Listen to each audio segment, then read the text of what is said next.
Bueno, un André, placer realmente. activa tu micrófono. Bueno, André. estimados colegas, sí. Estimados colegas, bueno, es un placer para mí, hola Fanny, de estar hoy para tocar un tema tan especial como las herramientas de la mediación, pensadas como herramientas también para quienes ejercen la profesión de abogados.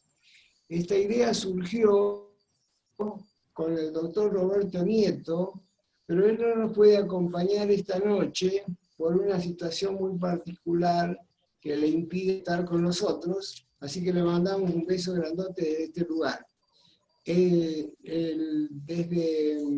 Desde Tucumán invitamos al doctor Ignacio Noble. El doctor Ignacio Noble es un abogado con especializaciones en su profesión y también un destacado mediador y docente de la mediación de Tucumán.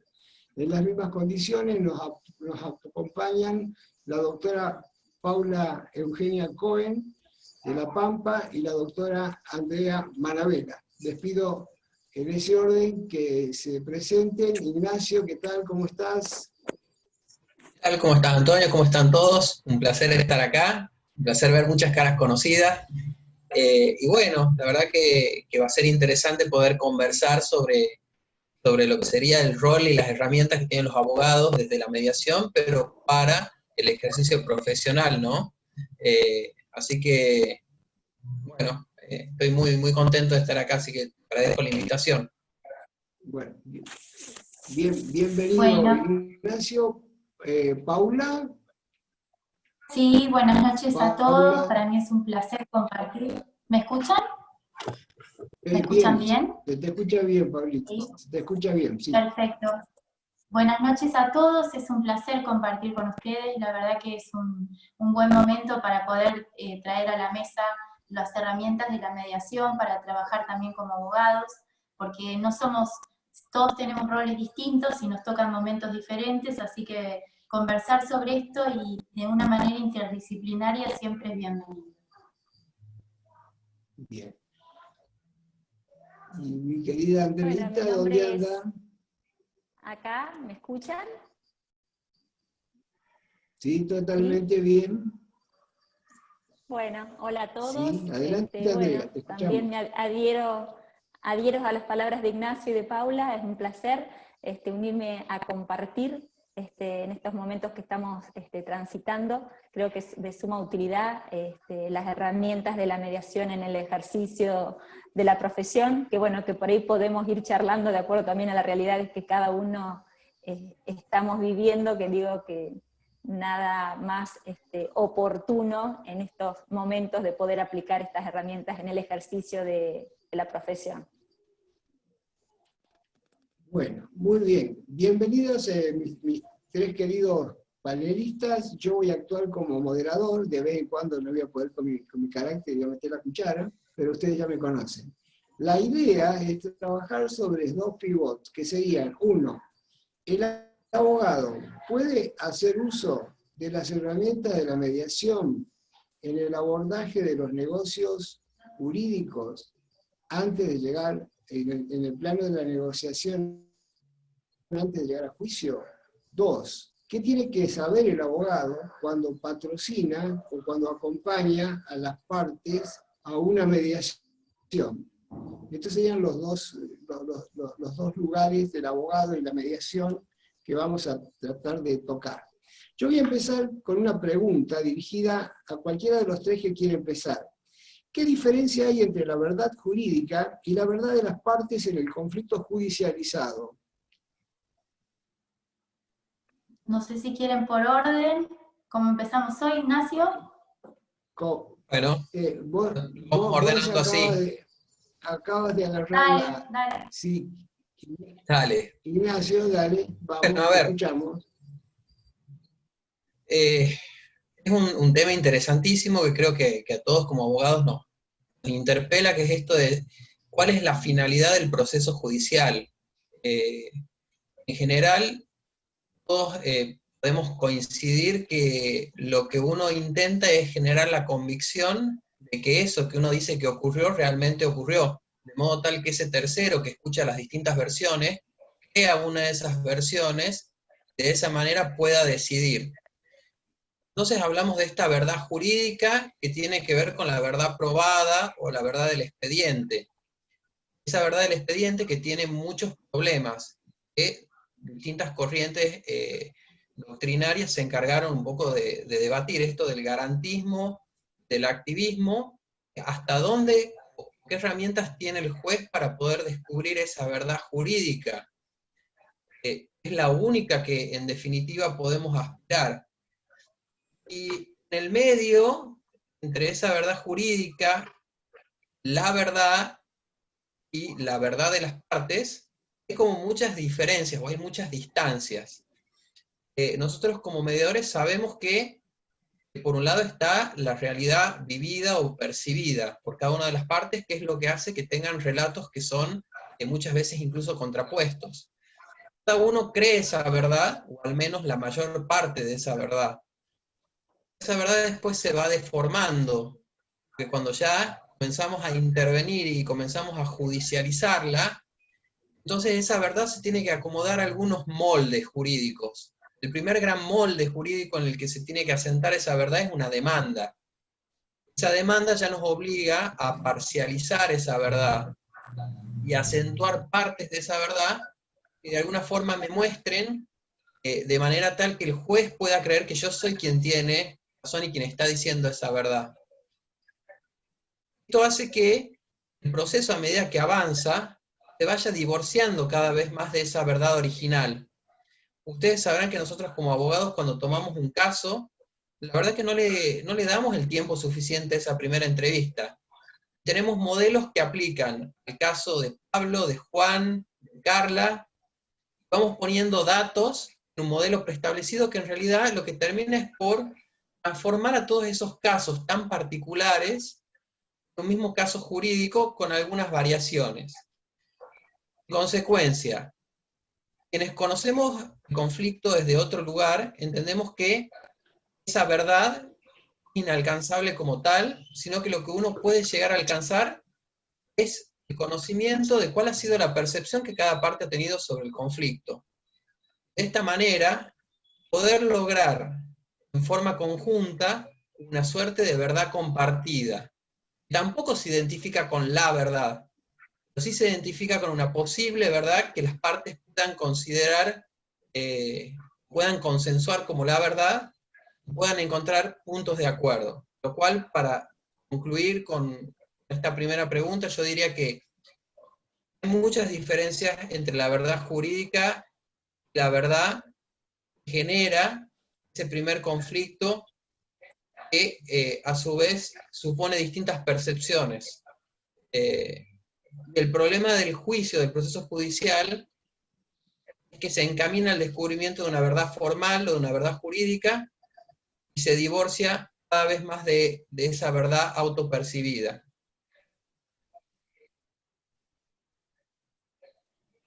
Bien, gracias. Bueno, Gracias, tomando un Ignacio. poco lo que decía Ignacio, ¿Acotarías algo más, Paula?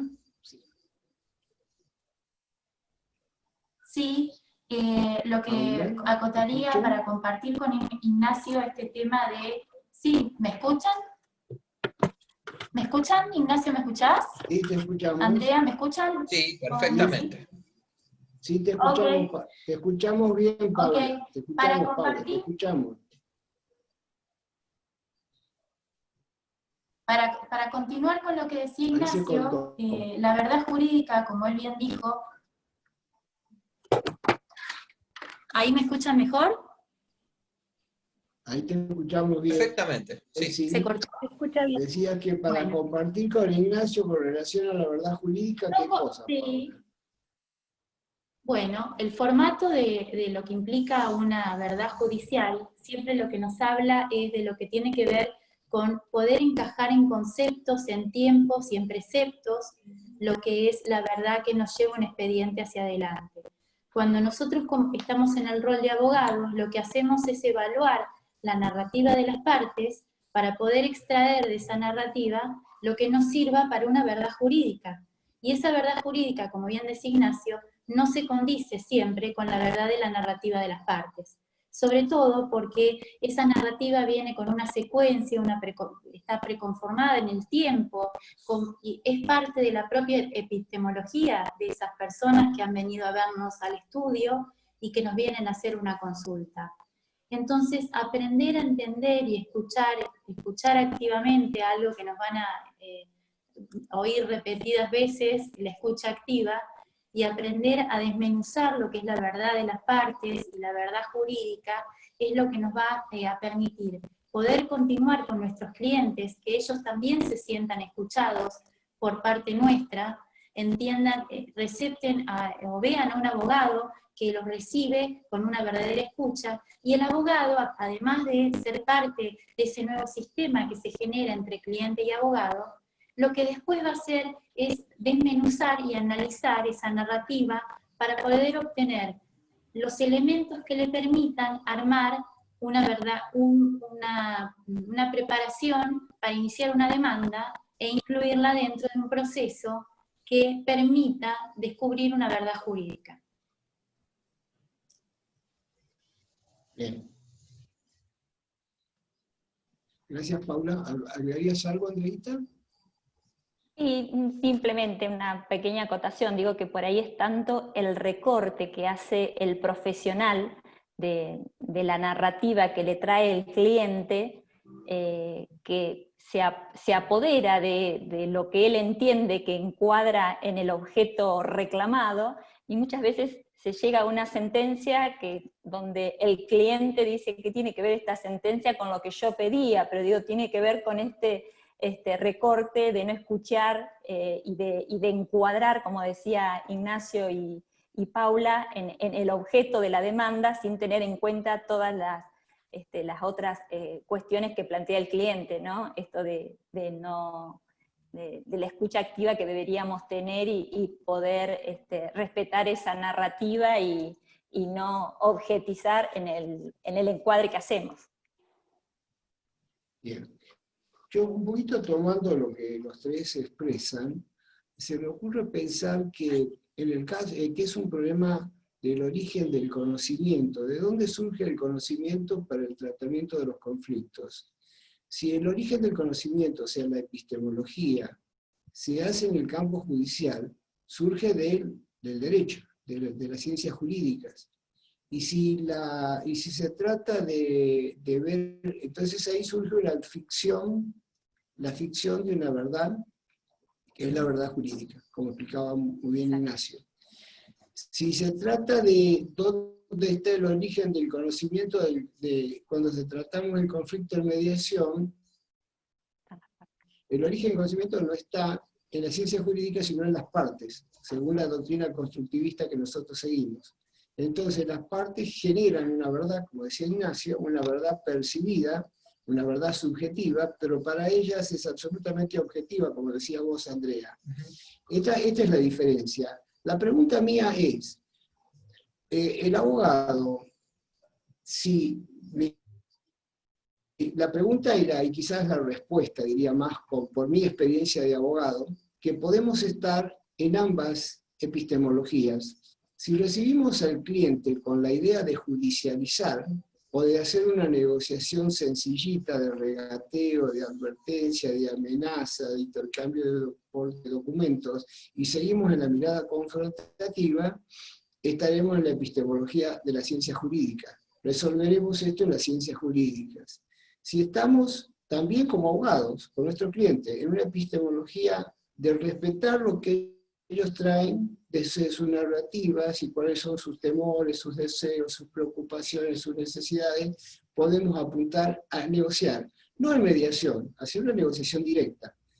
En el primer caso, tendremos que ir a la justicia. Entonces, la narrativa de nuestros clientes se llamarán hechos de la demanda, ¿sí? Lo que ellos explican desde su mirada, desde su construcción de verdad, se llamarán cosa demandada. Cosa demandada y que no puede ser modificada, porque una vez que se traba en la litis queda fija. Y esa cosa demandada se convierte en objeto de investigación, como decía Ignacio, hasta que un juez la convierte en una cosa juzgada. O sea, es la cosificación de la narrativa de los dueños del conflicto. Si el abogado aporta a la negociación, puede trabajar perfectamente las narrativas viscerales, sus necesidades, temores, deseos, preocupaciones, etcétera, etcétera, en una negociación. Lo que sí he observado, ¿no?, cuando el abogado sale de la mirada confrontativa y se habla de la negociación, pero una negociación donde se sube al balcón para ver el conflicto, se pone en el lugar de la otra parte, prepara al cliente para la negociación y lo asiste en la negociación. En ese caso, las negociaciones son ricas y los clientes trabajan desde sus necesidades, desde sus verdades confrontadas, para ver si pueden encontrar un punto de convergencia, y el abogado lo acompaña y no necesariamente debe judicializar. Ahora se ha desarrollado muchísimo en Europa, sobre todo en España, y yo creo que Ignacio conoce, y ustedes también, el tema, lo que se llama el derecho colaborativo. El juicio a los efectos de desarrollar procesos colaborativos de entendimiento sin pasar por la negociación, en negociaciones directas.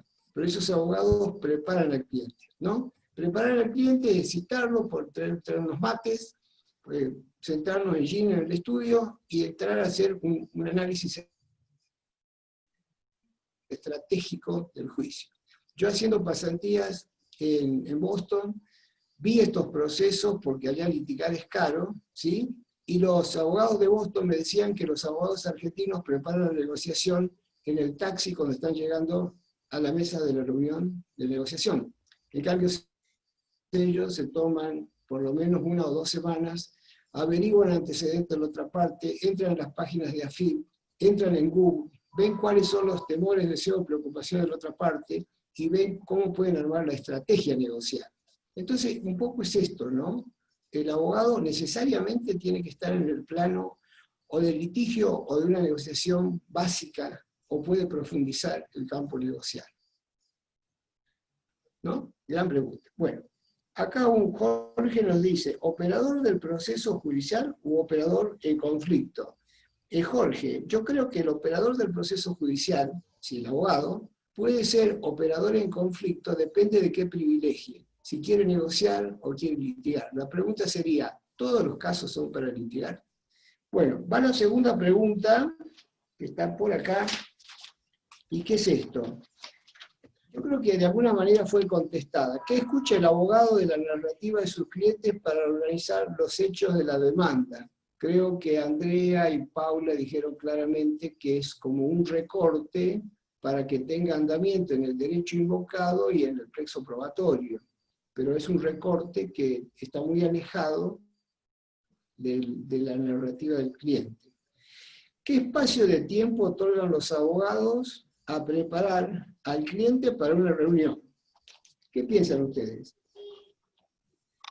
Empiezo con el mismo orden, Ignacio. Sí, yo creo que muy poco en general. Muy poco porque nos ha pasado seguramente a todos los que hacemos mediación de ver que hay casos en los que el abogado conoce a su cliente en la mesa de mediación, porque lo que mantuvo hasta entonces son unos pocos llamados. A mí me pasó una vez incluso que llegó el abogado, saludó a las partes y no sabía ni cuál era su parte. Entonces, mucho menos podía saber qué estaba haciendo bien ahí. Pasa con las compañías de seguro, que vienen también por el demandado en un tema de daños, lo conoce ahí. Entonces, en general, estamos acostumbrados a hacer las cosas, como se diría, de taquito. Y cuando hacemos las cosas de taquito natural y apurado, las cosas salen usualmente mal. Ahí los abogados de familia tienen otra visión acerca de lo que es esta entrevista con el cliente. Tal vez los abogados de familia se implican más con el conflicto porque la naturaleza del conflicto familiar hace que tengamos que tener una sensibilidad diferente. Esto que dicen algunos, yo no hago familia porque me toman más de psicólogo que de abogado. Bueno, en realidad no te toman de psicólogo, te toman de abogado a quien es necesario dentro de ese contexto explicarle algunas cuestiones que tienen que ver con lo relacional. Entonces, es necesario que el abogado, un poco lo que decía antes, en esa primera entrevista, entienda que el conflicto es mucho más que una etiqueta jurídica, como decían muy bien Paula y Andrea, sino que no se trata de meter palabras en una demanda. Se trata primero de escuchar una narrativa, de escuchar necesidades, de escuchar intereses, de pensar cuál es la manera más apropiada de satisfacer esos intereses. Para Bien, agregar gracias, a lo que decía Ignacio, Paula, ¿sí?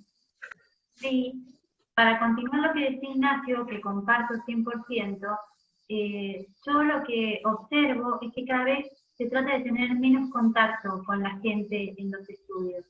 Inclusive los temas familiares o laborales que tienen mucho tinte emotivo, emocional, tratan de ser lo más asépticos posible.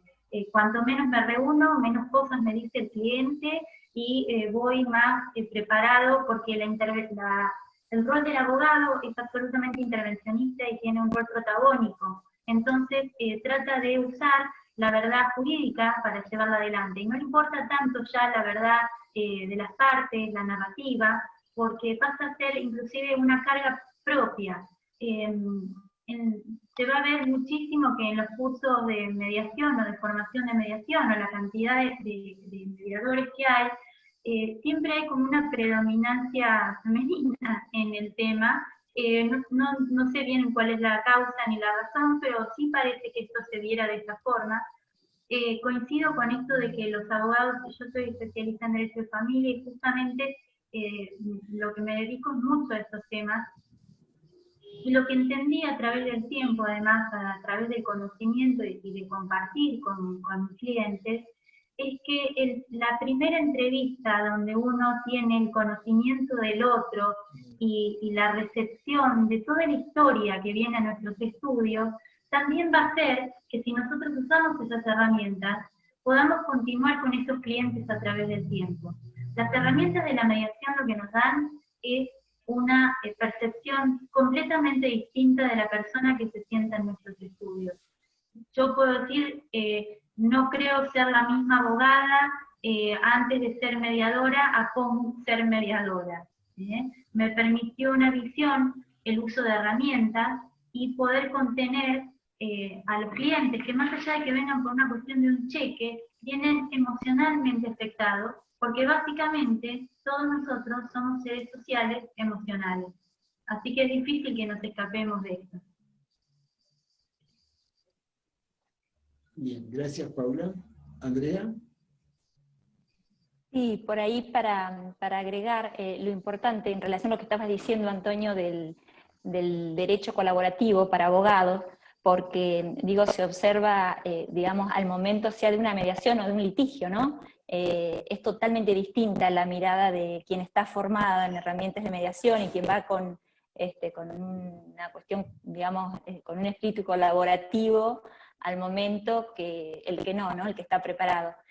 Máxime, digo, en lo judicial, donde ya las famosas audiencias preliminares o las audiencias de conciliación ya se han convertido meramente en un trámite donde no hay ninguna indagación de intereses, de necesidades, de nada de las partes, directamente habrá sus excepciones, ¿no? Pero en general dice, ¿hay algún tipo de acuerdo? Sí, ¿no? Y ahí termina la audiencia. Entonces, digo, qué importante reivindicar, digamos, la mediación como espacio para poder escuchar a las partes y la mirada del derecho colaborativo en los abogados, no solamente para la mediación, sino también para el litigio, ¿no? Bien, los tres son, yo no me incluyo porque yo dejé hace 25 años de ejercer la profesión para ser mediador, pero ustedes tres son docentes, son abogados, y abogados del ejercicio y son docentes. Creo que Ignacio, no sé si... Yo trabajo en el Poder Judicial, yo trabajo en el Centro de Mediación. Trabajar en el Poder Judicial. Bueno, pero has ejercido la profesión. Sí, ejercí la profesión. Bien, ¿qué diferencia encontraron ustedes en el ejercicio de la profesión en la forma que lo hacían antes y después de haberse formado como mediadores en la atención al cliente? Y yo creo que básicamente tiene que ver con la relación que uno entabla con el cliente. Creo que la relación se entabla desde otro lugar. En primer lugar, porque uno es consciente que todo eso que está sucediendo forma parte de una primera gran negociación. Uno antes lo tomaba como una charla preliminar, pero digo, esto de escuchar una historia, proponer un camino, proponer un medio para conseguir determinado fin, los pasos, la forma en la que uno va a trabajar, digo, todo eso forma parte de una primera gran negociación. Usualmente la hacíamos intuitivamente. Yo antes la hacía intuitivamente, la verdad que no pensaba demasiado en cómo pregunto, ni si tengo que legitimar alguna parte de esa narrativa, o si escucho de una manera diferente, o si intervengo o no intervengo. Entonces creo que uno vive esa primera entrevista como una primera negociación con el cliente, en donde además de escuchar, además de brindar algunas respuestas, también va fijando algunos parámetros de la propia intervención profesional. También dentro del marco de cómo uno ejerce la profesión, puede demostrarle al cliente qué tipo de abogado es. Si el abogado es, por ejemplo, un abogado que vaya a juicio, que sea chicanero, que sea como muy agresivo, bueno, tal vez no es el perfil que uno tenga como abogado también para llevar ese caso. Entonces, creo que ese primer momento es indispensable. Y la gran diferencia, por supuesto, tiene que ver con el abordaje. Actualmente, antes de la formación en mediación, el abordaje hubiera sido plenamente confrontativo. Yo buscaría todas aquellas respuestas o todas aquellas partes de la narrativa que llevaran a poder sostener una posición, a su vez atacar a la posición del contrario. En cambio, con la formación en mediación, en esa primera entrevista buscaría todo lo contrario, buscaría puntos de acuerdo, buscaría la manera de poder cerrar ese caso junto con esa otra parte, es decir, asociarme con, en vez de luchar con. Bien, correcto. Y vos, gracias Ignacio Andrea. Perdón, Paula. Lo que yo puedo marcar como una diferencia muy grande es que me permitió ver a la persona no solamente como ese ser individual que venía a verme en la oficina, sino como una persona parte de un sistema. Me permitió ver mucho mejor la situación y poder evaluar desde el punto de vista como abogada.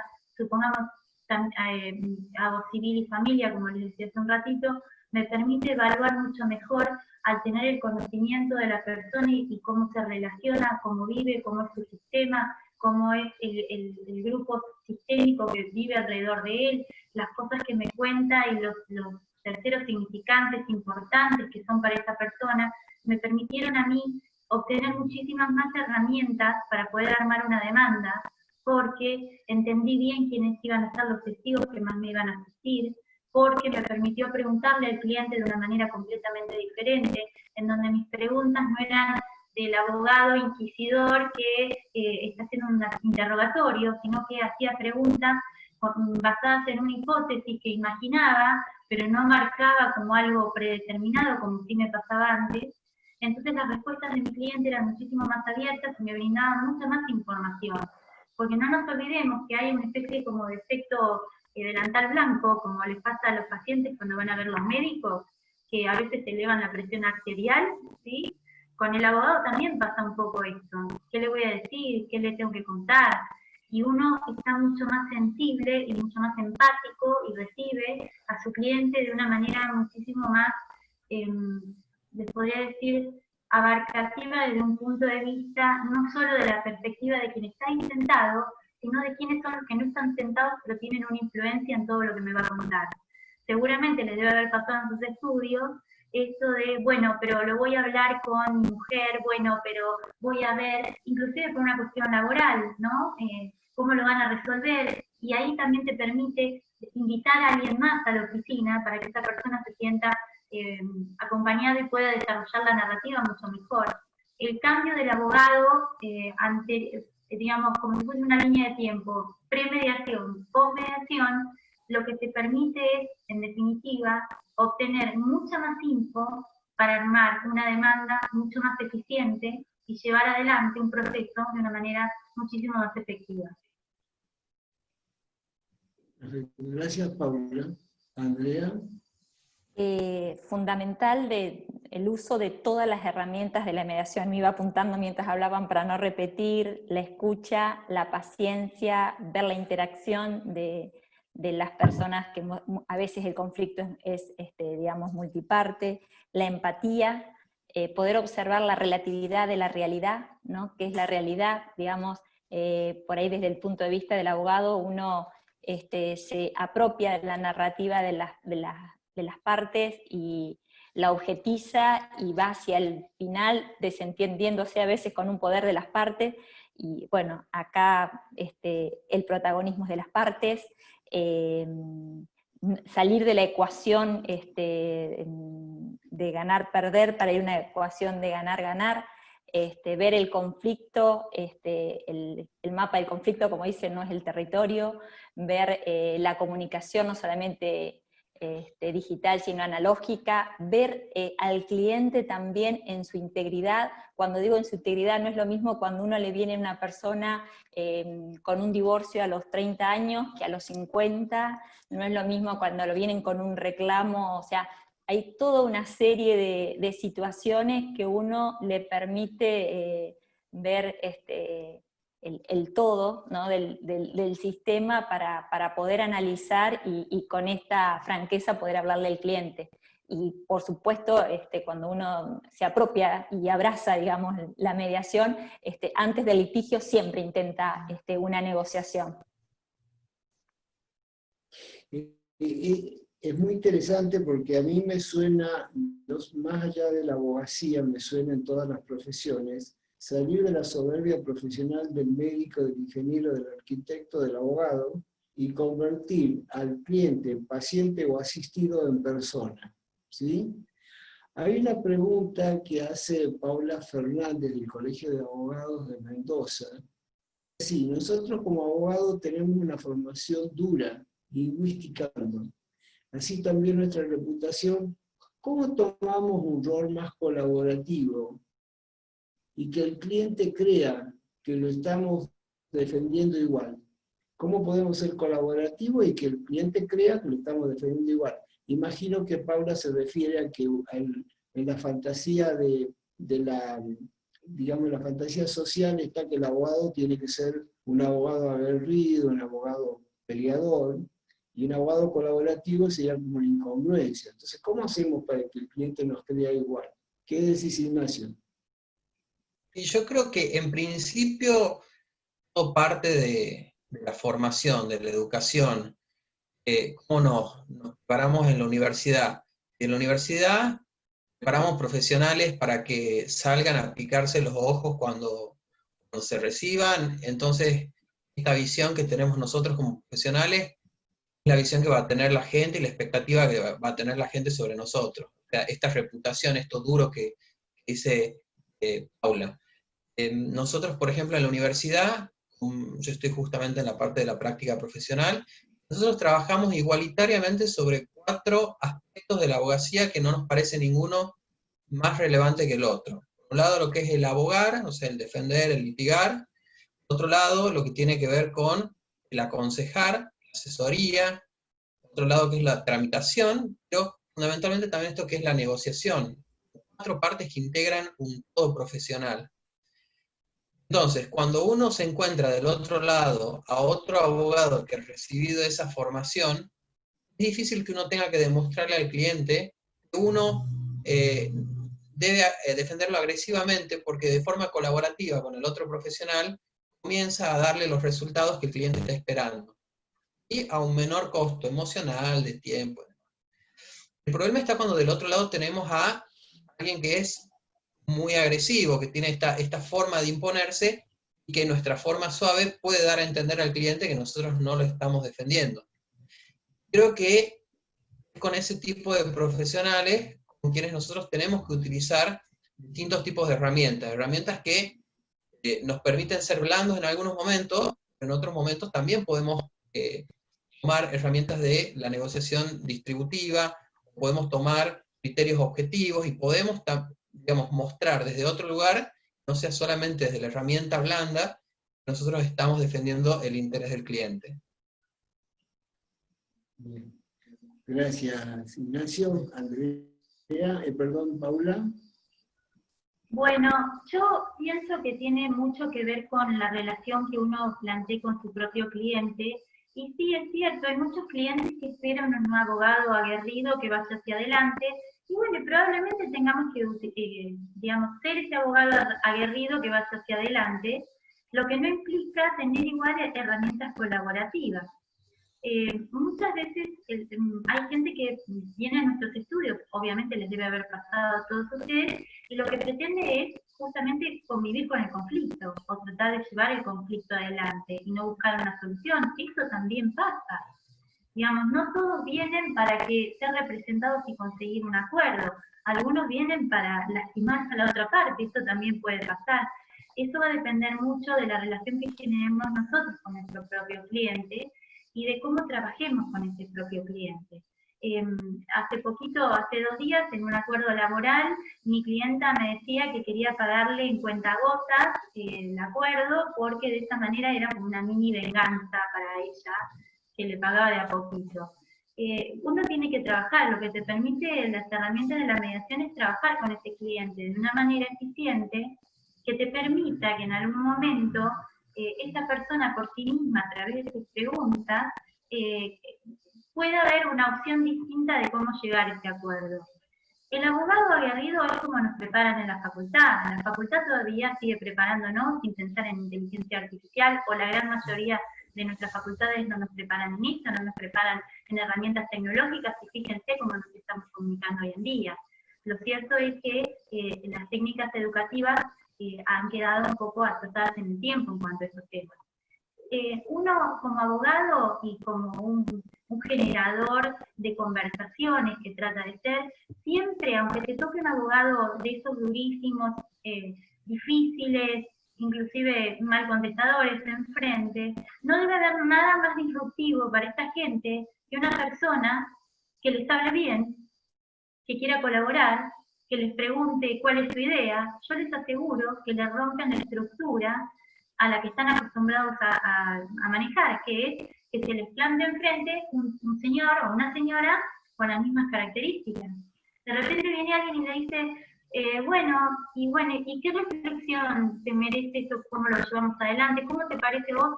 Realmente es disruptivo y les va a generar a ustedes un nuevo espacio de conversación.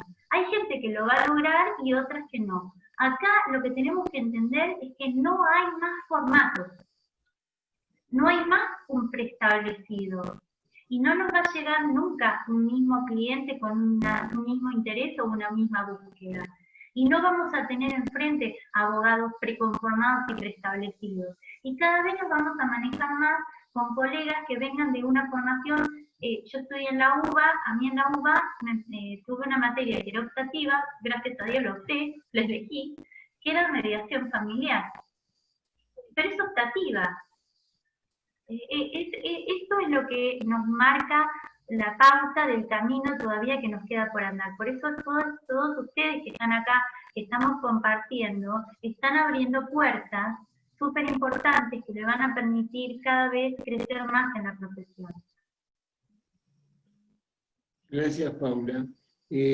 Acá hay una pregunta, ahora voy con vos, Andreita, una pregunta de Jorge que dice, el abogado no mediador no está preparado para este tipo de interacción con el cliente. Yo creo que ahí esto está respondida esta pregunta, porque ustedes planteaban la necesidad de que en las currículas de los abogados estén los procesos de mediación y las posibilidades de la negociación colaborativa, para mejorar las aptitudes y no solamente focalizar la cuestión judicial. Y te comento a las personas de otras provincias, Tucumán, Pampa y demás, también hay gente de San Juan, bueno, de varios lugares. Acá la Universidad de Cuyo y casi todas las universidades privadas de Mendoza han puesto no como materia optativa, sino como materia curricular, y en 2 o 3 niveles la mediación como para la formación de los abogados, de los jóvenes abogados. Andreita, tu aporte. Sí, no, simplemente decir que en función de esto que estamos hablando, nada, es cultural la cuestión del litigio. Veo que hay mucha gente de muchas generaciones que no hemos tenido ninguna materia que tenga que ver con la resolución de conflictos. Por ejemplo, en La Pampa está a manera de taller, ni siquiera dentro de la currícula al día de hoy, año 2020, pero creo que tenemos la gran oportunidad en esto que decía Paula, que ya no hay formatos, digo, la gran oportunidad en que los juicios son largos y costosos, entonces, digo, en función de todo esto podemos de alguna manera provocar esta ruptura con el tema del derecho colaborativo de los abogados, insistiendo en que sean parte obligatoria, digamos, en toda la facultad, y también celebro esto que está diciendo Ignacio, que también se da en su provincia, y por el otro lado, el gran desafío que tenemos como mediadores en dignificar y profesionalizar también la mediación para que no se torne como una herramienta en un trámite más, digamos, que no sea la mediación una audiencia preliminar, hay acuerdos, sí, no, también de eso también va a depender de que pueda haber esta cultura disruptiva del litigio y que confiemos en estas formas alternativas de resolución de conflictos. Correcto. La doctora Gabriela Martínez, que también es del Colegio de Abogados de Mendoza, dice así: sería importante que evitemos las generalizaciones que muchas veces simplifican análisis mucho más profundos respecto a las herramientas de la profesionalización, tanto de mediación como de conciliación, dado que el OCL de Mendoza, conciliación prejudicial, por ejemplo, ha obtenido excelentes resultados, por lo que mi pregunta es, ¿qué estrategias recomiendan para la mejor instauración pública de los métodos de autocomposición? Y hace otra pregunta: ¿cómo planificar actividades de visibilización positiva de la mediación o de políticas públicas al respecto? Entonces, las preguntas son dos. La primera pregunta diría,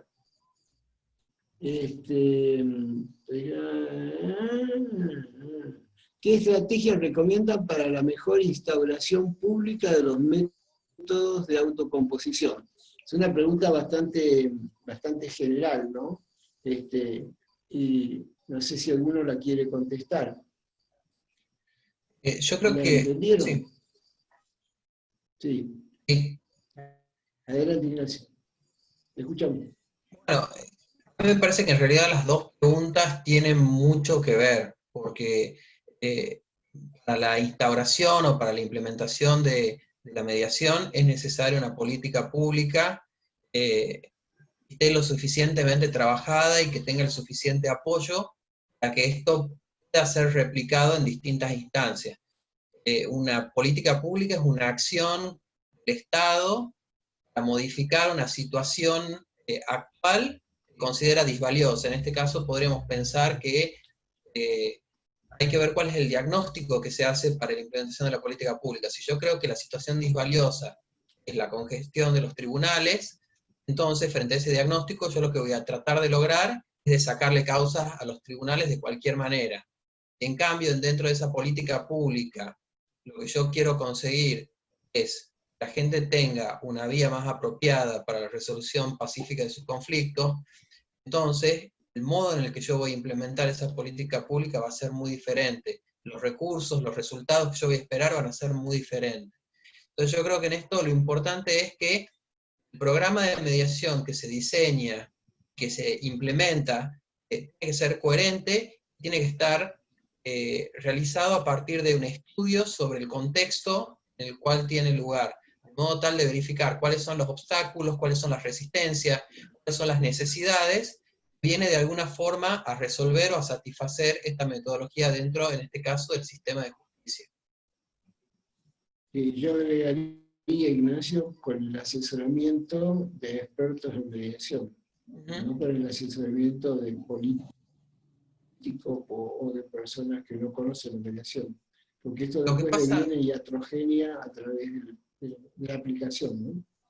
Sí, un poco lo que pasa, Antonio, es que estamos acostumbrados a replicar programas. Nosotros vemos un programa, como en su momento fue el que se implementó en Nación, y eso se empieza a duplicar. Y ustedes van a ver que las leyes de mediación son casi copiadas muchas unas con otras. Entonces, en realidad lo que no hay es un estudio del contexto el cual va a tener aplicación, de los recursos disponibles, de las instituciones, de la población. Entonces eso hace que esos programas después naturalmente tengan muchos problemas. Correcto, listo. Gracias, Ignacio. Como siempre, súper claro. Paula, ¿alguna acotación al respecto de la pregunta de la doctora Martínez? ¿Tenés el micrófono? Ahí está, tenía el micrófono apagado porque había sonidos de fondo. Yo iría por 3 caminos para tratar de instalar la mediación de una manera mucho más eficaz. El camino de promocionarla y educar a la gente, a los ciudadanos, en lo que significa, lo que es y las ventajas de la mediación. Eso se podría hacer a través de políticas públicas, en donde un grupo de mediadores que trabaje en esto esté pensando como una especie de think tank, de tanque de pensamiento, en cómo transmitir y hacer comprender a la gente cuál es el procedimiento, qué significa, cuáles son las ventajas, por qué es bueno acceder a la mediación. Muchas veces llega gente a la mediación que cree que va a una defensoría pública, porque no sabe diferenciar entre una audiencia de mediación y una audiencia de defensoría. Entonces lo que falta es información segmentada en los lugares y en los espacios donde específicamente esto tiene que funcionar. Primer espacio, el ciudadano, a través de publicidad, a través de información, inclusive manejar una app, una aplicación dentro de lo que serían los sistemas de mediación para poder contactar mucho mejor a la gente. Después iría por otra vía, la vía de la reeducación del abogado, que hoy estamos hablando sobre esto. Y no una reeducación en donde rompamos la estructura con la que cada uno viene, sino a través de los colegios de abogados. Ahí ya es otra vía de la comunicación que tenemos que usar para poder colaborar, para que los colegas entiendan además cuáles son los beneficios, las ventajas, y cuáles inclusive serían sus propias ventajas profesionales y sus honorarios a cobrar en tiempos mucho más acotados que un proceso de 10 años en una prescripción 20añal, supongamos. Esa sería la segunda vía, que es una vía muy importante, porque en lugares como la provincia de La Pampa, nosotros no solamente tenemos la gente, sino la obligatoriedad de la asistencia del abogado con la gente. Y si tenemos un abogado de conocimiento de cómo es el proceso y cuáles son las cualidades del proceso, por supuesto, las estadísticas que vamos a obtener de acuerdos van a ser muchísimo más altas.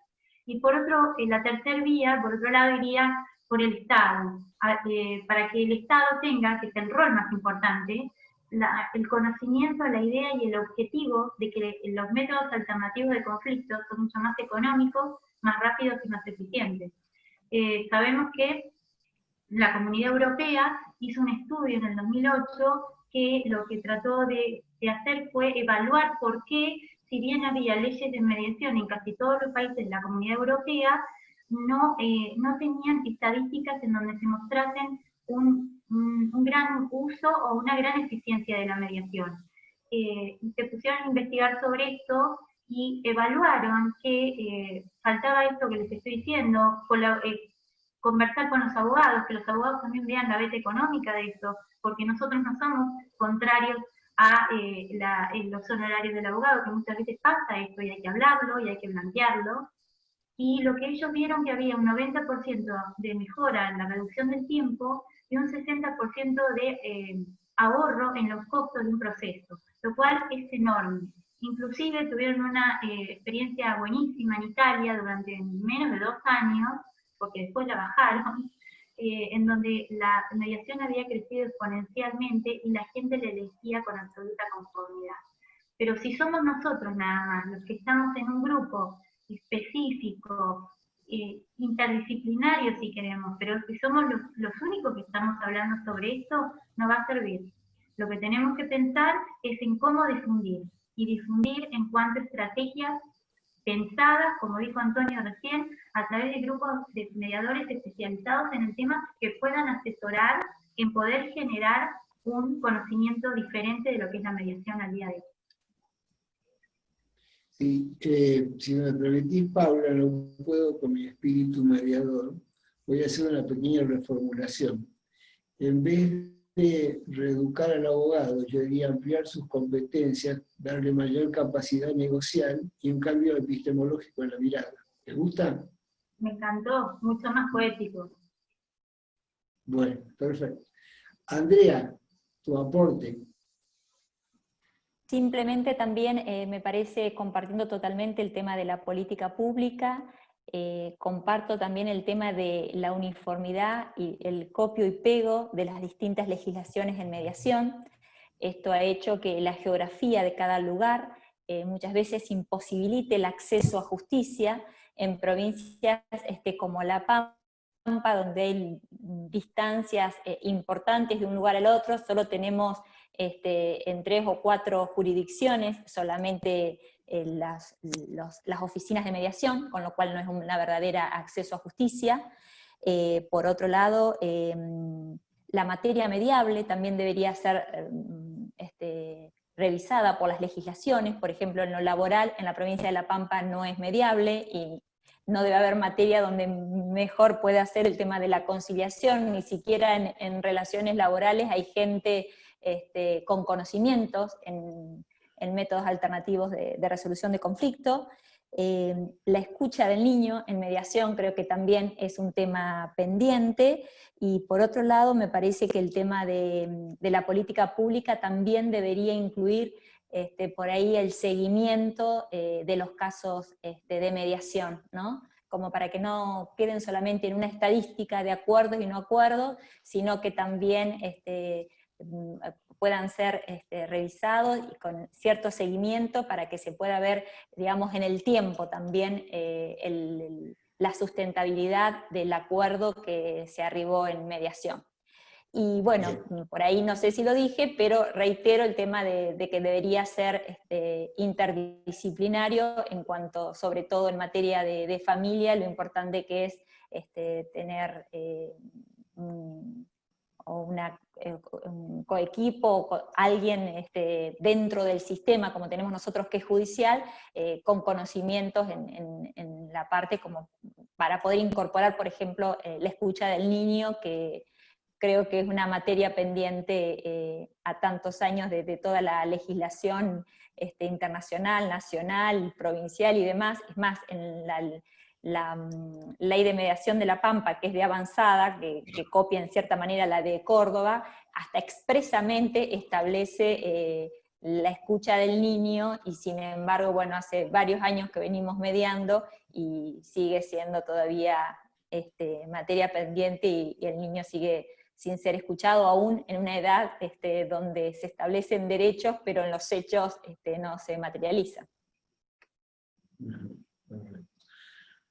Bien, gracias, doctora Manabela. Acá hay una pregunta de la doctora Agustina Sayago, que dice, es muy interesante, ¿qué herramientas recomiendan ustedes utilizar para cambiar la perspectiva confrontativa de la contraparte y su abogado? Ignacio. Y bueno, yo creo que todas las herramientas de mediación son muy útiles.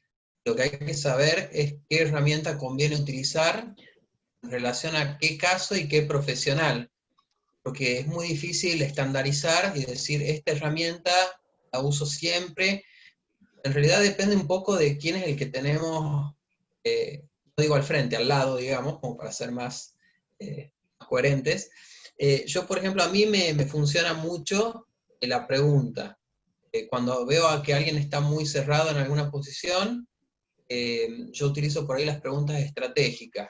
Entonces formulo alguna hipótesis, voy tratando de ir descubriendo hasta dónde las respuestas que sostienen esa postura rígida de la otra parte, hasta dónde llegan como un callejón sin salida. Entonces en ese momento por ahí se genera alguna pregunta reflexiva que permite a este profesional que estaba muy duro, darse cuenta que en realidad podemos encontrar una alternativa en donde los dos ganemos.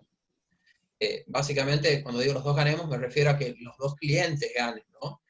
Más allá que, como una consecuencia, puede ser que también los abogados podamos beneficiarnos porque obtenemos el pago por ahí por un trabajo que en vez de hacerlo durante 5 años, litigando con primera instancia, segunda instancia, a veces hasta corte, pues podemos resolverlo en una negociación previa. Otra cosa también creo que la legitimación es importantísima. Cuando se plantea esta dinámica del ataque y la defensa, perdemos de vista que en realidad, cuando nosotros sumamos al otro, esto que yo decía de asociar al otro abogado, muchas veces se consigue con esta legitimación, de decir, la verdad que qué bueno que podemos tener esta conversación, qué bueno que vos me podás contar lo que necesita tu cliente. Yo la verdad que no lo había visto desde ese punto de vista, pero puedo preguntarle a mi cliente si le parece razonable o podemos encontrar algún punto de encuentro. Digo, lenguaje es el que plantea qué tipo de relación vamos a tener con el otro independientemente del contenido. Esto que decía Waslavic, tenemos una cuestión de contenido y una cuestión de relación.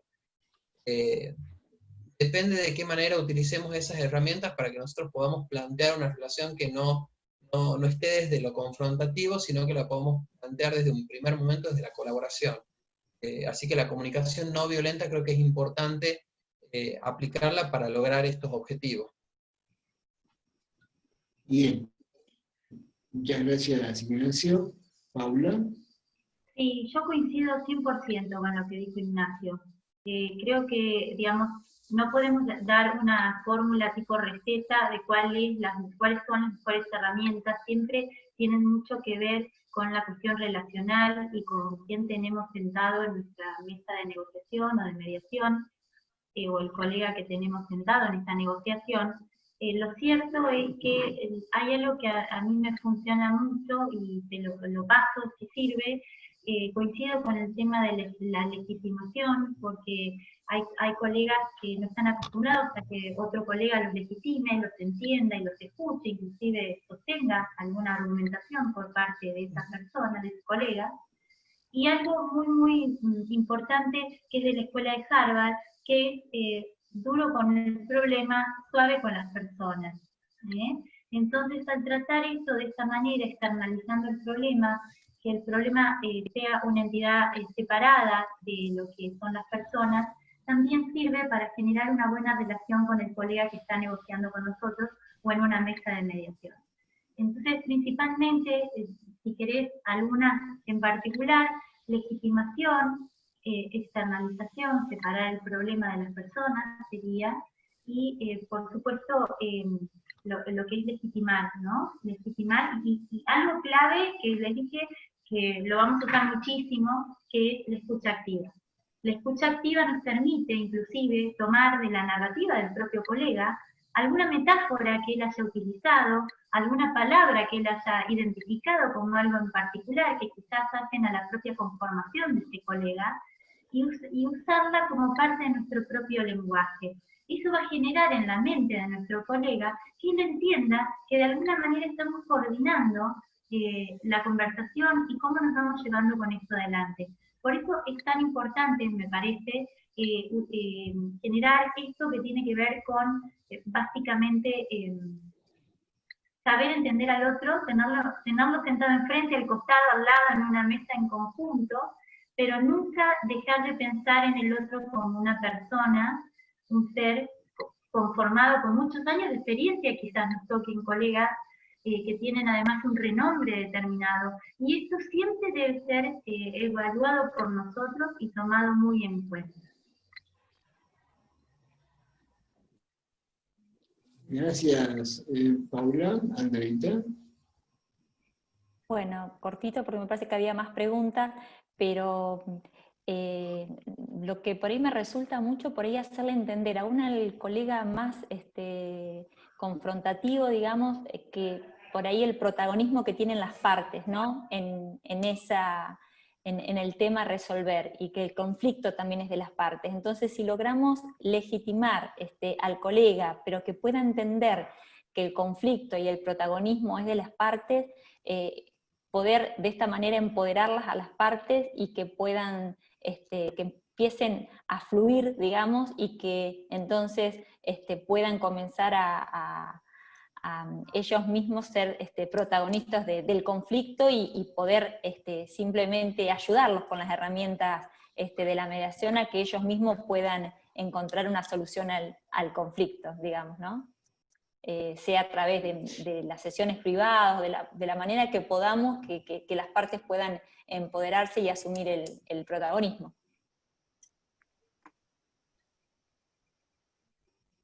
Interesante.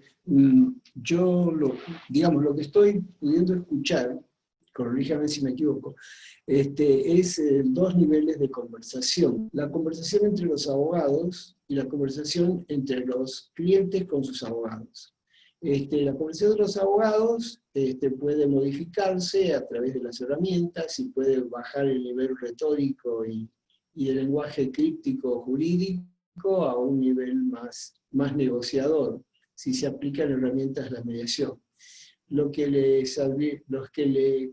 sugiero a los colegas, porque no todos nuestros escuchas son mediadores, que cuando hablan de legitimación o de connotación positiva, hagan una pequeña explicación básica de lo que estamos hablando, porque si no traemos un lenguaje, hablamos del lenguaje críptico jurídico y nosotros estamos manejando el lenguaje críptico mediador. Lo que sí aparece como interesante es también, digamos, dentro de los planteos, es lo que trae Andrea, y yo lo he visto en acto en España. En España, yo decía recién, lo comentaba en Estados Unidos, pero en España también, ¿qué hace el abogado? El abogado no solamente escucha al cliente, sino que se sienta con el cliente y le dice, bueno, a ver, ¿cuáles son tus temores, tus deseos, tus preocupaciones, tus necesidades? Lo que nosotros los mediadores llamamos intereses, más allá de lo que estás pretendiendo ganar en el juicio. ¿Qué es lo que te está motivando a todo esto? Bueno, vamos a charlar. Y entonces viene una pregunta que es súper interesante. ¿Qué es lo que lo motiva al otro? Porque en esto que decía Ignacio, hay una interdependencia entre las dos partes que uno necesita del otro para llegar a una solución, salvo que un tercero lo imponga. Y como esta asociación, que se percibe confrontativa, pero están asociados porque se necesitan, el otro es importante. Entonces, el mediador en España, el abogado colaborativo en España, cuando detecta cuáles son los intereses de sus clientes, le pregunta, ¿y cuáles son los intereses del otro? La respuesta puede decir, ¿a mí qué me interesa? Problema de él. Entonces, no, vamos a trabajar sobre esos intereses.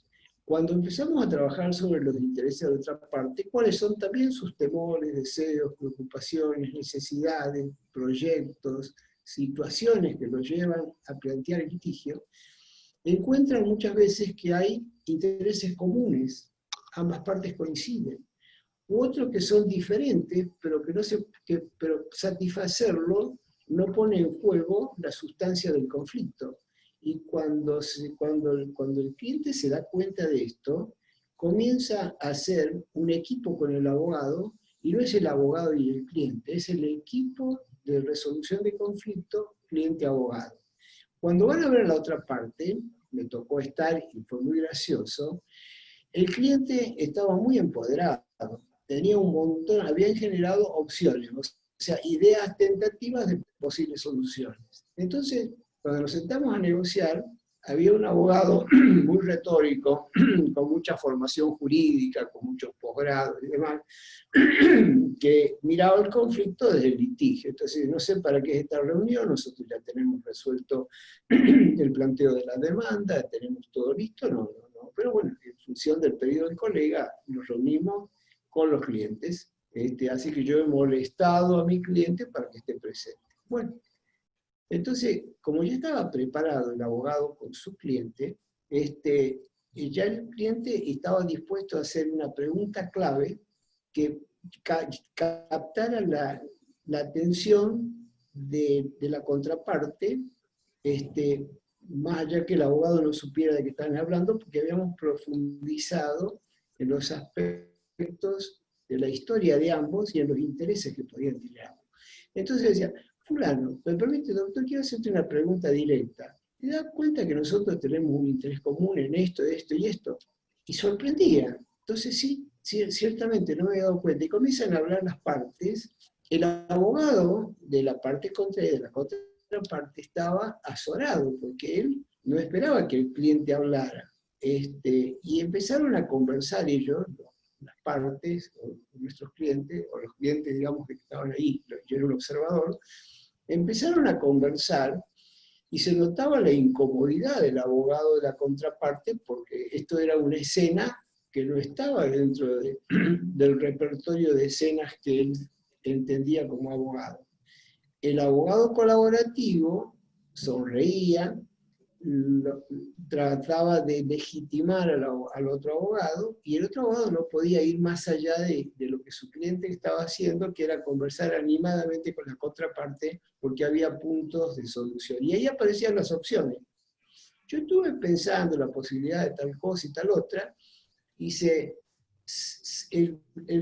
la cuestión jurídica podía quedar como un criterio objetivo, o sea, como algún criterio independiente a la voluntad de las partes, que podía generar un cierto color en el manejo de la negociación, pero no era lo principal. Lo principal era lo que ellos, en plena autonomía de la voluntad, como dicen los contratos, estaban ejerciendo a través de un diálogo, porque había habido una capacitación previa del cliente.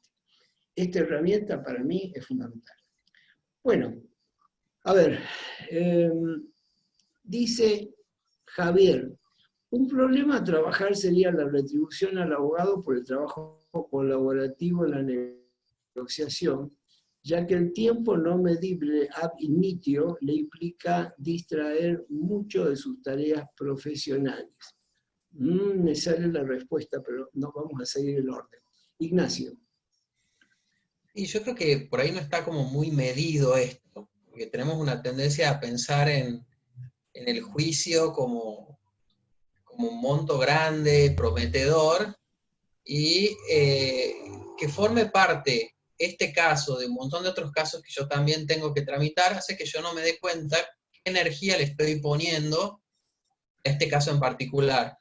Entonces creo que si nosotros viéramos la retribución que se nos da por solucionar un caso en un corto tiempo de negociación, por más que uno tenga que disponer de mayor tiempo en ese momento, claramente va a ser superior a que si nosotros vemos cuánto tiempo hemos dispuesto durante 5 años, durante 6, 7, 8, 9, a cobrar tal vez eso que esperábamos, pero en mucho tiempo, tal vez eso que esperábamos, pero muy devaluado, o tal vez eso que esperábamos nunca vino, porque a pesar de que tengo una sentencia favorable, no tengo cómo ejecutarla, o porque hay un concurso que no me permite cobrarme, o porque me peleo con mi cliente y el cliente no me quiere pagar.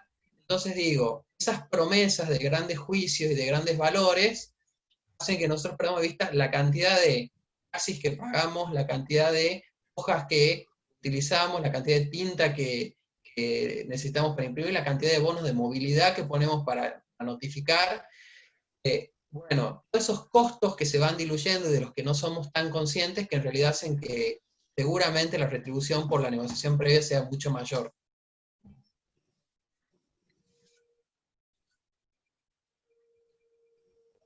Gracias, Ignacio. Andrea, perdón, Paula.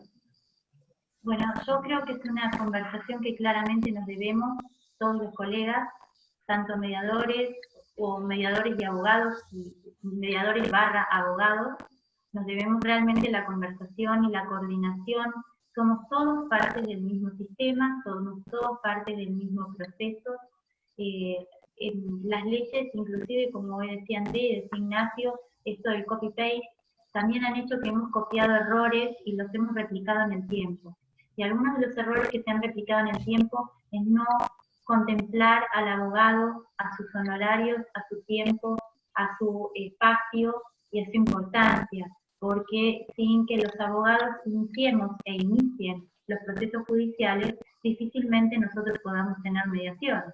Entonces, claramente es una conversación que nos debemos a través de los colegios de abogados con mucha cordialidad y coordinación, pero sobre todo pensando y evaluando, como hablábamos hoy, un poco las tres patas otra vez, el ciudadano, los colegas y el Estado.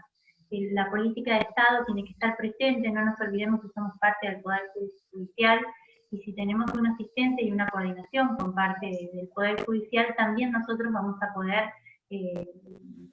incluir, inclusive con honorarios y ya coordinados, a los colegas, a los abogados dentro de los procesos de mediación, claramente. Adrián. Sí, yo coincido con lo que decían Ignacio y Paula. En realidad, creo que a poco de andar la mediación, muchos estamos viendo que lo que en un principio decíamos que era poco aliciente en cuanto a honorarios, como decía Ignacio, el tiempo que conlleva una sentencia hasta tener una sentencia firme y después poder ejecutar la sentencia, que muchas veces se vuelve ilusorio, hace que tampoco sea un mal pago el tema de la mediación, ¿no? Con los honorarios mínimos y demás que tiene. Pero bueno, creo que el gran tema debe ser también por parte del Poder Judicial, y creo que por ahí la pregunta, no me acuerdo de quién, si era Jorge que la decía, un poco. Creo que en esto sí deberían, la justicia, deberían los jueces de alguna manera mensurar y los honorarios teniendo en cuenta lo colaborativo que han sido los abogados. Creo que eso sería también lo que de alguna manera alentaría a que los procesos pudieran terminarse con este tipo de arreglos y demás. Entonces creo que eso también es una materia pendiente que también de alguna manera hace a la política pública, pero creo que el Poder Judicial, nosotros hemos tenido algunas excepciones en donde el Poder Judicial ha ponderado los honorarios del colega por haber sido colaborativos en el proceso y por el resultado, digamos, pero bueno, no forma parte de la generalidad. Bien.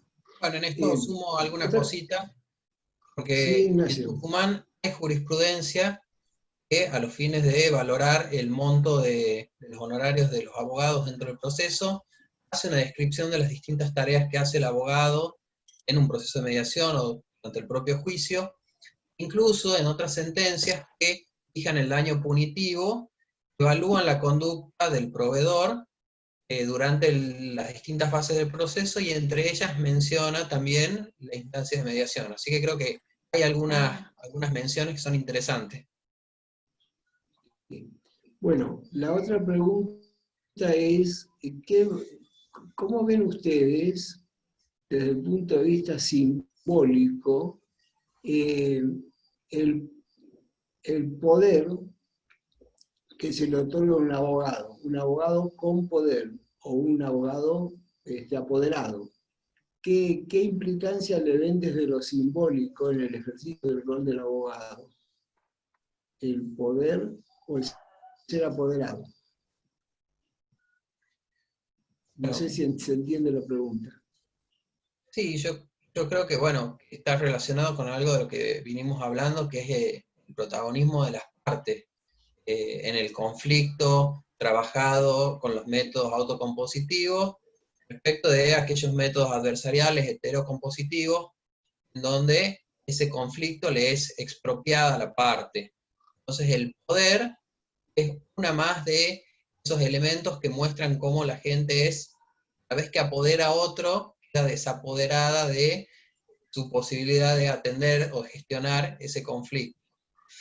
Y respecto del poder, mediación es algo muy particular porque creo que las legislaciones de mediación fueron de las primeras que impusieron la obligación de comparecencia personal y la imposibilidad de apoderamiento, con todos los problemas de constitucionalidad que se pudieron plantear al respecto. Hoy en día, si uno ve, más allá de jurisprudencia que también legitima la comparecencia personal, las características del proceso de mediación, hoy en día, por ejemplo, en las audiencias preliminares uno ve que se toma esa misma medida. La idea es que las partes concurran personalmente y que protagonicen esas instancias de autocomposición. Paula. Sí, yo comparto lo que se busca con el tema del poder en las mediaciones y en las audiencias preliminares, tratando de que sean las partes las que concurran, es, digamos, hacerlas realmente protagonistas en el rol del acuerdo, de ser parte del proceso. Ahora, si vamos a la cuestión simbólica de lo que es un poder en sí mismo, bueno, Antonio nos pidió que explicáramos un poco, pero hay unos axiomas de Václavic, que uno de ellos es que no existe la no comunicación. Todo lo que hacemos implica una comunicación. Aún el silencio es comunicar algo, porque comunico que no quiero estar, no quiero ser parte. Cuando yo le doy poder a un abogado, también estoy comunicando algo como parte del proceso. Comunico que no quiero involucrarme, que no es una posibilidad, estoy haciendo una lectura. Simbólicamente lo que puede mostrar esto es que es una persona que quiere despersonalizarse de lo que es parte del problema, o no puede sostenerlo porque tiene demasiada emocionalidad en todo esto y el vínculo le impide estar presente personalmente, y el poder pasa a ser un escudo, ¿no? Y volvemos a no existe la no comunicación. Ese escudo que es el abogado también se le va a pedir de alguna manera que, como los vikingos que armaban ese pared de escudos, proteja a quien está del otro lado, que es el cliente. Entonces el rol del abogado, a través de un poder, también va a tener el simbolismo de yo soy el que está con la capa y espada defendiendo a alguien que está en una situación, digamos, de vulnerabilidad y no quiere ser parte de todo esto. El poder tiene un aspecto simbólico. Es muy buena pregunta, Antonio, es muy interesante porque nos hace reflexionar a todos también como abogados qué significa y cómo recibimos a un cliente cuando le pedimos un poder también. Eso también tiene un costado simbólico. ¿Qué reflexión me merece a mí que una persona a la que permanentemente puedo tener en mi estudio explicándole cómo va el proceso, o por favor que venga a firmar un escrito, que seguimos adelante y se relaciona con el proceso, qué significa que yo también le esté pidiendo un poder a este cliente que estoy comunicando yo también con él? Gracias, Andrea. Perdón, gracias, Paula. Andrea. No, creo que ha sido muy acertado en generar las legislaciones con establecer la obligatoriedad de la concurrencia, que no quiere decir de la permanencia, ¿no? Que es totalmente voluntaria, pero bueno, es la oportunidad entonces que tenemos como mediadores para realmente, ya desde la entrevista previa y como directores del proceso, poder, aún aquellos que quieran ser representados, poder brindarles la herramienta como realmente que pueda ser una solución, digamos, al conflicto planteado. Eso es también lo que observamos en mediación, que la verdad que son excepcionales los casos que concurren con poder, digamos, que tienen que ver con estas cuestiones de las distancias y en cuestiones excepcionales, pero la regla es que las partes las tenemos como protagonistas, ¿no? Bien. Gracias, Andreita. Hay una pregunta de Jorge que voy a tratar de darle una connotación positiva, porque está muy enojado con estos abogados y no sería viable formularla como él la formula. Jorge está enojado o se siente afectado por las conductas que tienen los abogados de las compañías aseguradoras en cuanto a lo dificultoso que es el trato con esos abogados, ¿no? Así que, ¿cómo legitimarlos? ¿Qué te parece, Ignacio? Este es un tema que a mí siempre me ha interesado particularmente, porque de hecho escribí un capítulo en el que te menciono, Antonio, en el libro Mediación en el Mundo, porque uno tiende, en principio, a tener estas imágenes, ¿no? Del abogado de compañía de seguros que me arruina el proceso, que no me quiere cerrar, y qué sé yo. Y en realidad creo que lo primero que hay que hacer es tratar de transformar la visión que uno tiene de ese otro, porque en la medida en la que uno lo identifique con eso, es probable que también el modo de que uno tenga de relacionarse con ellos tal vez sea también algo conflictivo. Entonces, a mí lo que me parecía importante era todo esto, la legitimación por un lado. Es importante que esté el doctor tal acá con nosotros, es importante que el doctor esté acompañándolo, el señor, para que esté tranquilo, él en su momento va a intervenir, entonces de paso también ya le daba un lugar, si bien no era protagónico, pero también había hecho una legitimación previa. Lo que más me interesaba a mí en realidad es no ser yo el que le dé ese protagonismo, porque cuando nosotros centramos nuestra intervención en los daños y perjuicios, en si la compañía va a poner la plata o no va a poner la plata, estamos empoderándolo, somos nosotros, porque quien define esa contienda es el que pone o no pone la plata. A mí me gustaba como técnica, en realidad enfocar en el conflicto, porque cuando las partes cuentan lo que les pasa en un daño, como por ejemplo cuando tiene un accidente y se le rompió una pierna, la gente te dice, yo tengo esta cicatriz y te quiere mostrar, y uno siempre tiene esto de decir, bueno, no quiero ver, pero la gente es importante, la gente está mostrando sufrimiento. Entonces cuando los abogados, me ha pasado que abogados duros de compañía de seguro, cuando tienen que escuchar esos relatos de la gente, cuando ven el dolor, no solamente tiene requirente, sino también ese requerido que atropelló, que mató, que no quiso hacerlo. Entonces creo que hay un nivel de involucramiento también diferente. O sea, son abogados de compañía de seguros, pero siguen siendo personas, siguen teniendo sentimientos, y en la medida en la que también quedan involucrados en ese conflicto, también la responsabilidad que tienen puede ser diferente. No digo que siempre funcione. La verdad es que yo he visto grandes cambios en algunos abogados de compañía de seguros. Correcto. Bueno, muchísimas gracias, Ignacio. Paula, ¿algún aporte a esta pregunta del colega? Yo te puedo decir, además de la experiencia profesional como abogada y como mediadora, que te diría, en el 100% de las mediaciones que participé, que tienen que ver con mediaciones patrimoniales, y hay un daño y perjuicio, por ejemplo, y se presenta una aseguradora, la aseguradora se presenta sin ninguna instrucción de negociación. O sea que tenemos una de las partes en donde, digamos, la postura es, me siento acá, pero para cerrar la mediación. Ni siquiera, muchas veces nos dan espacio para que las partes se hablen entre sí, que haya una comunicación. Por supuesto, cuando nos toca el rol de mediador, o me toca el rol de mediador, trato de igual abrir una comunicación entre las personas que van a la mesa. Pero yo creo que esto solamente puede ser, o puede tener una resolución positiva si lo trabajamos como una política de Estado y lo regulamos y reglamentamos, que para las aseguradoras sea un beneficio el acuerdo en una mediación, en donde pensemos en, que inclusive es algo que se está pensando en Europa y se está analizando, de dar beneficios impositivos a las aseguradoras, o algunos digamos, elementos que hagan que las empresas se presenten a las reuniones de mediación con una propuesta, que al día de hoy, por ejemplo, en La Pampa, Andrea seguramente me va a acompañar en esto, la mayoría de las veces, no quiero hablar de porcentajes porque no tengo la estadística justa, pero sí puedo hablar de una percepción personal.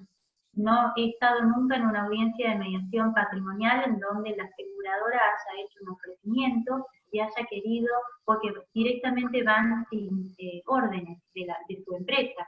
Y también tenemos el caso que en La Pampa, Andrea también lo conoce, de mediadores que además son abogados de empresas aseguradoras. Y ellos ya saben que eso es así, lo manejan, lo tratan de manejar de la mejor forma posible. Lo que hacemos los mediadores mucho es usar herramientas transformativas y de la narrativa. ¿Qué significa esto? Tratar de hacer preguntas igual a la gente, aunque el abogado de la aseguradora no quiera arreglar, para aunque sea generar una intervención en esta historia, en esta situación, en esta cuestión en particular, que quizás abra alguna puerta, no sé si en este momento, pero quizás más adelante, para que pueda haber algún tipo de acuerdo, ya sea dentro de la mediación o fuera de la mediación. Pero hacer una intervención para generar una transformación, eso nunca hay que dejar de hacerlo. Pero creo firmemente que estas dificultades que se nos presentan a los mediadores en cuanto a abogados que representan aseguradoras con todo el derecho al mundo y está todo bien, y es lo que corresponde, vienen lamentablemente sin ninguna orden de su empresa para acordar. Y esto solamente podemos salvarlo en el tiempo si colaboramos y tratamos regulaciones y modificaciones en nuestras propias leyes que permitan darle beneficios para que les sea interesante a las empresas aseguradoras mandar a sus abogados con una propuesta de acuerdo. Bien, gracias, Paula. Andrea.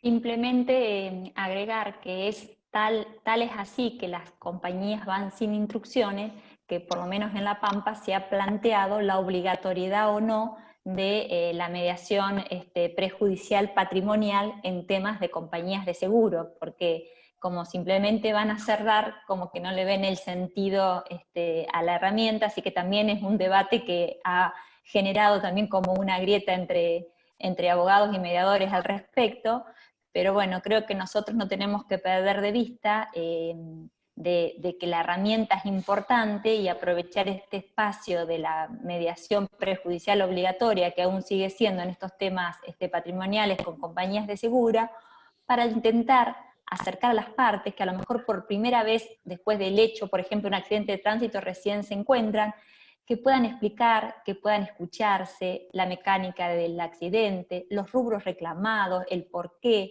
el intercambiar los presupuestos, todo ese tipo de cuestiones que seguramente, como decía Paula o Ignacio, no van con una propuesta, van sin ningún tipo de instrucción por parte de la compañía de seguro, pero que vean lo importante de la herramienta, las partes, en que se vayan con una idea de cuál es el reclamo, de cuál es la situación de cada uno, y que quizás no se da dentro del espacio de la mediación, pero sí abrimos un camino para un posible acuerdo. De hecho, también hay estadísticas importantes que datan de que todos estos temas de compañías de aseguradora no ha habido juicios posteriores, con los cuales sabemos que en el medio ha habido un acuerdo, y bueno, y que obviamente de alguna manera han puenteado al mediador y los honorarios, pero bueno, quiero decir que la tarea del mediador y del espacio ha servido para poder indagar en los intereses y llegar a un posterior acuerdo. Esta pregunta me hace acordar a una pequeña anécdota que la voy a contar rápido para no demorar más. En una oportunidad, siendo yo un joven abogado, tengo que litigar con un abogado de mucha experiencia, cuyo nombre no lo voy a reservar, pero autor de muchos libros y uno de los juristas más importantes del país. Y era un hombre muy petulante, entonces me mira y me dice: ¿usted, jovencito, sabe quién soy yo? Y le digo: sí, doctor, fui su alumno. ¿Y usted cree que con su inexperiencia y recién matriculado usted puede ingresar a esta negociación donde yo estoy del otro lado? Entonces yo lo miré y le dije: doctor, estoy seguro que no, que no tengo la experiencia, ni los conocimientos, ni la capacidad para litigar con facilidad con usted. Pero sí confío en su don de bien, confío en que usted ha sido mi docente y me enseñó equidad, y que usted, sin dejar de defender a su cliente, puede ayudarme a que lleguemos a un encuentro justo en estos temas. Entonces, conmovido, me dijo: ¿cómo no, mijo? Va a contar con toda mi colaboración. Siempre hay un punto de la dignidad del otro que podemos legitimar para poderlos, podemos proponerles salir de ese lugar de autoritarismo, de soberbia, y bajar a un nivel más humano. Bueno, mis estimados colegas, se nos están yendo a comer algunos de nuestros escuchas, otros me dicen que no han podido entrar por alguna dificultad técnica, y así, pero ha habido, acá dice que amena de maravillosa charla, agradecemos a los consejos, ha sido un honor, muy linda charla, bueno, todas las muchas legitimaciones a los panelistas. Una última palabra y nos estamos despidiendo, empezando por vos, Ignacio. Bueno, antes que nada, gracias Antonio por convocarme a esta conversación, que la verdad que la disfruté un montón. Gracias a todos ustedes que han dispuesto parte de su valioso tiempo para escucharnos, y ojalá también de aquí en adelante podamos compartir. Te dejo los datos, Antonio, para que los quiera y los necesite. Así que bueno, a disposición. Muchísimas gracias. Paula, Andrea, también ha sido un gustazo compartir con ustedes. Bien, gracias, Ignacio. Paula. Sí, gracias Ignacio y Andrea, Antonio, ni hablar, por esta realmente una oportunidad, pues no hay nada más fenomenal que conversar con colegas y escuchar las preguntas y los comentarios, además de los lindos que nos dicen que les gustamos y demás, los comentarios en donde también podemos coordinar políticas a futuro, ¿no? Porque si empezamos a pensar todos en todo esto, vamos a tener mucha más fuerza, más poder, porque vamos a entender de qué estamos hablando y hacia dónde queremos ir. Pero principalmente lo que les quiero decir es que lo lamento, pero la mediación es un camino de ida y no tiene vuelta atrás. Ya están enganchados acá en esto, les va a encantar, los van a seguir adelante porque van a ver que inclusive tiene efectos personales, familiares, exponenciales. Así que muchas gracias por este gran momento. Bien. Antes de que Andreita se despida, quiero agradecerle al doctor Omar Najim, que nos está acompañando desde la vigilancia técnica junto con Pablo Femenía, otro colaborador de Redes Alternativas. El doctor Omar Najim es el representante legal de Redes Alternativas, y está, así que mi agradecimiento a ellos dos, que están allá debajo de la cámara esta oscura, pero manteniendo las posibilidades técnicas de esta conversación. Andreita. Bueno, simplemente agradecer a toda la gente que se sumó y bueno, que vayamos por más espacios de este tipo. Como dicen, sí, es un camino de ida, negociamos todo el tiempo con nuestra familia, nuestro trabajo, en la calle, bueno, ni hablar, en la pandemia ahora como necesitamos estas herramientas, así que no necesitamos todos ser mediadores, pero sí ser mediadores nos amplía la mirada y nos posiciona desde otro lugar para la vida, no solamente para los conflictos ni para el ejercicio.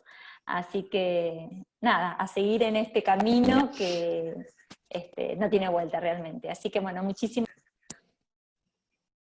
Bueno, gracias, Andreita. Yo me despido de toda nuestra gente que nos está escuchando, de mis colegas que han tenido la amabilidad de acompañarnos en esta propuesta de Redes Alternativas, que vamos a seguir teniéndolas con otros colegas, posiblemente de España, que nos van a sumar miradas. Y mi reflexión final es que les suma en la mochila, en la caja de herramientas del abogado, tener los conocimientos de la negociación colaborativa, porque seguramente, tal como se nota en los alumnos que son abogados y vienen y estudian mediación, genera un cambio importante y una